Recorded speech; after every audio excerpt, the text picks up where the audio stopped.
আমি শহরের সবচেয়ে ধনী বাবার মেয়ে, অথচ বাবা আমাকে জোর করে গ্রামে পাঠালেন এক বিয়ের শর্ত পূরণ করতে। আমাকে নিতে কোনো দামি গাড়ি এলো না, এলো একটা জরাজীর্ণ ভ্যান। যে মহিলা আমাকে নিতে এলেন তার পরনের সাধারণ শাড়ি দেখেই বোঝা যায় গ্রামের সাধারণ গৃহবধূ। সেই মুহূর্তে আমার বুকটা ভেঙে গেল। ভাবলাম আমার হবু স্বামী নিশ্চয়ই নিঃস্ব কোনো মানুষ। তথাকথিত সেই নতুন বাড়িতে ঢুকে দেখি বসার মতো একটা ভালো আসবাবও নেই। আমার মুখের অস্বস্তি দেখে শাশুড়ি খুব শান্ত গলায় বললেন, তুমি যদি এখানে মানিয়ে নিতে না পারো তবে যে কোনো সময় ফিরে যেতে পারো। আমি নিচু স্বরে বললাম, আমার ফেরার মতো আর কোনো বাড়ি নেই। এই পরিবারে বিয়ে হওয়ার কথা ছিল আমার ছোট বোনের, কিন্তু বাবা ওর কষ্ট হবে ভেবে মায়া করলেন আর গোপনে আমাকে ওর জায়গায় পাঠিয়ে দিলেন। হতাশ হয়ে আমি তখনই বাবার সাথে সব সম্পর্ক চুকিয়ে ফেললাম। সব শুনে শাশুড়ি আমার হাত ধরে বললেন, আজ থেকে এটাই তোমার বাড়ি। কিছুক্ষণ পরই আমার স্বামী ফিরল। ওকে দেখেই আমার হৃদস্পন্দন যেন থেমে গেল। ও খুব লম্বা আর শান্ত। আমি যেমনটা ভেবেছিলাম তার ঠিক উল্টো। ও অবলীলায় আমার হাতে একটা গিফট বক্স দিল। খুলে দেখি $৮০,০০০ একটা সোনার ব্রেসলেট। আমি অবাক হয়ে ভাবলাম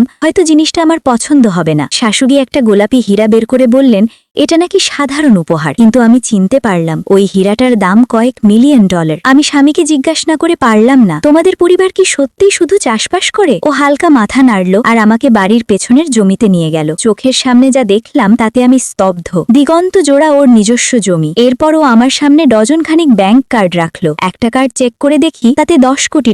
তখনই বুঝলাম আমি ভুল করে এক বিলিয়নিয়ারকে বিয়ে করে ফেলেছি। এদিকে আমার ছোট বোন, যে আমার বদলে ধনী পরিবারে গেছে, সে মোটেও ভালো নেই। বাইরে থেকে জাঁকজমক মনে হলেও ওই পরিবার খুব নিষ্ঠুর। বিয়ের প্রথম দিন থেকেই শাশুড়ি ওর সাথে খারাপ ব্যবহার শুরু করেছেন। একদিন ওরা সবাই গ্রামের বাড়িতে পৈতৃক অনুষ্ঠানে এলো আর কাকতালীয় ভাবে ওরা আমার স্বামীর এস্টেটে ঢুকে পড়ল। আমাকে দেখে বোনটা বাঁকা চোখে তাকালো, আমাকে গ্রামের সাধারণ মেয়ে বলে অপমান করল, এমনকি ওর ব্যাগ বয়ে নিয়ে যাওয়ার হুকুম দিল। এতদিন ধরে জমে থাকা সব ক্ষোভ একবারে বেরিয়ে এলো। আমি হাত তুলে ওকে একটা চড় মারলাম। ওকে সত্যিটা দেখানোর জন্য আমি সেই কয়েক মিলিয়ন ডলারের গোলাপি হীরাটা বের করলাম, কিন্তু ও বিশ্বাসই করল না। উল্টো আমাকে চোর অপবাদ দিয়ে হীরাটা কেড়ে নেওয়ার চেষ্টা করল। ঠিক সেই মুহূর্তে আমার স্বামী সেখানে এসে পৌঁছল।